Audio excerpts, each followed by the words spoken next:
everyone. Once again, Zelensky seems to be on a smart streak this week because this is true. And folks commenting on the war in Ukraine all over the world, not just me, but European analysts, Ukrainian analysts, American analysts, historians, political scientists have all been saying the same thing. Why are you just talking about contacting Russia? Russia is the invader. You should be talking to the injured party here, which is Ukraine.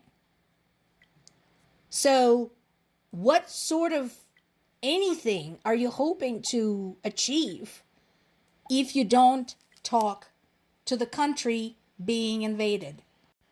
There is one thing I do disagree with, and that's where Zelensky says he believes that Trump wants peace in Ukraine. I don't think he cares, truth be told. He doesn't want peace in Ukraine. He wants another feather in his head. He wants to be able to brag that he ended the biggest international conflict since World War II. It could have been anything, anywhere. He doesn't want to end the war in Ukraine. He wants prestige associated with ending the war in Ukraine. And the reason that's not the same thing is because his motivation is not to help Ukraine.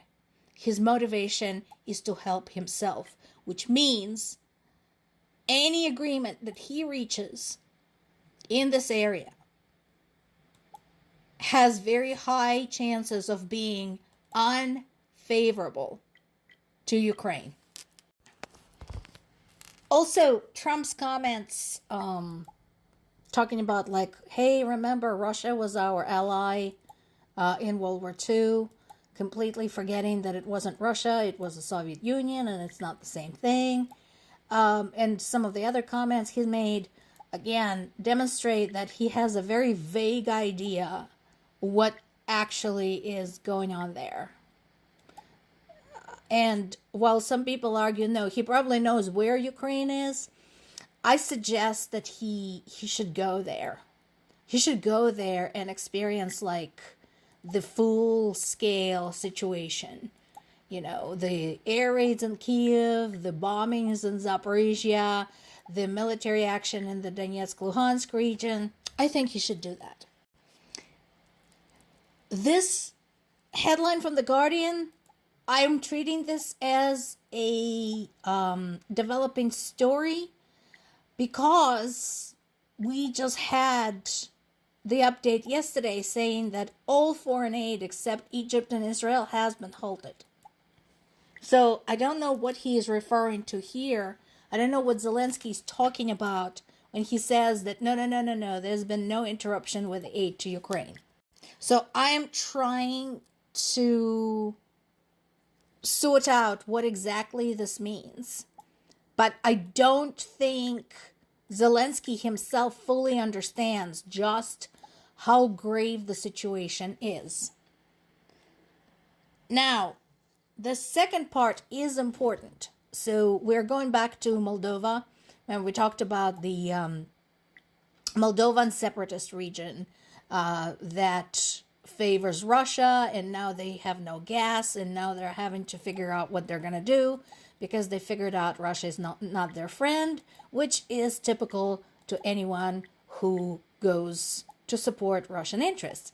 So another thing here, talking about Zelensky offering coal to Moldova. Now, what you need to know is Moldova is a tiny country and it doesn't have a lot of resources of its own, which is why it struggles so. It used to be, during the Soviet Union, a popular tourist destination. Unfortunately, after the collapse of the Soviet Union, it sort of floundered. And that, of course, made it vulnerable to threats, blackmail, and so on and so forth. Unfortunately, Moldova became one of the biggest sources of human trafficking, prostitution, etc. So Moldova definitely needs help. Another thing is where it sits is actually to its advantage because Moldova strategically is located in a very interesting spot. It's wedged between Ukraine and Romania. So that is one advantage Moldova has, its geographic location.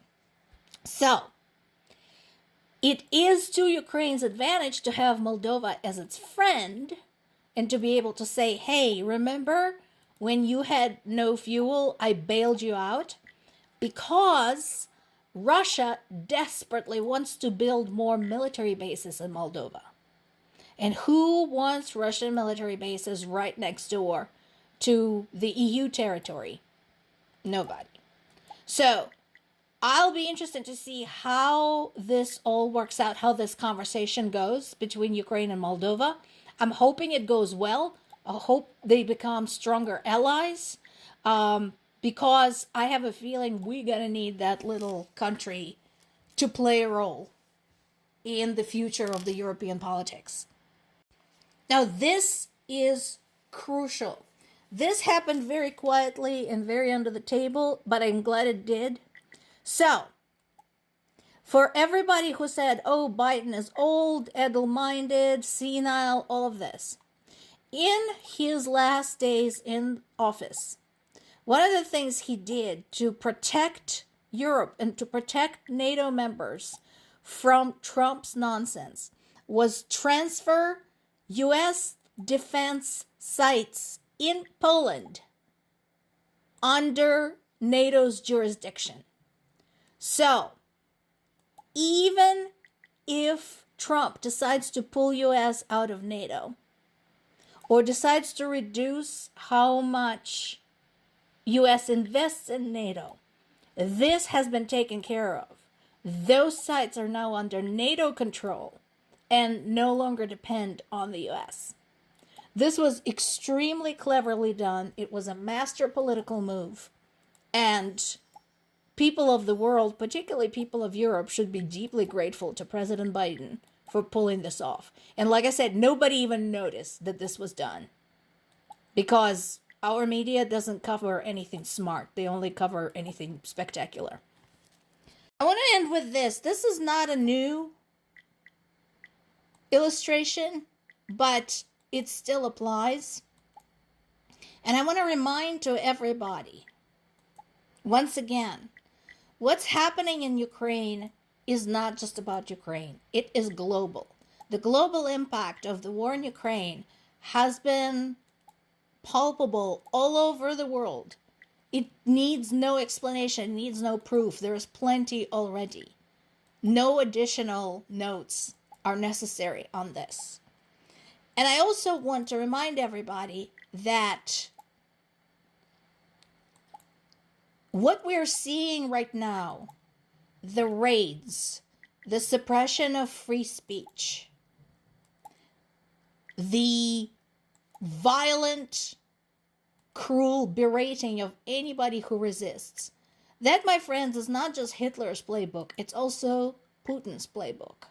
And allowing Putin to get away with what he did in Ukraine and continues to do is basically allowing that type of mindset to persist, not just in Russia,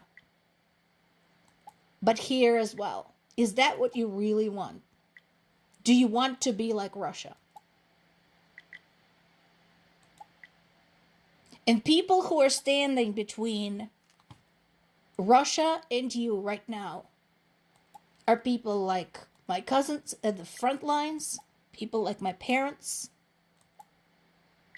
millions of Ukrainians, military and civilians. You think on that.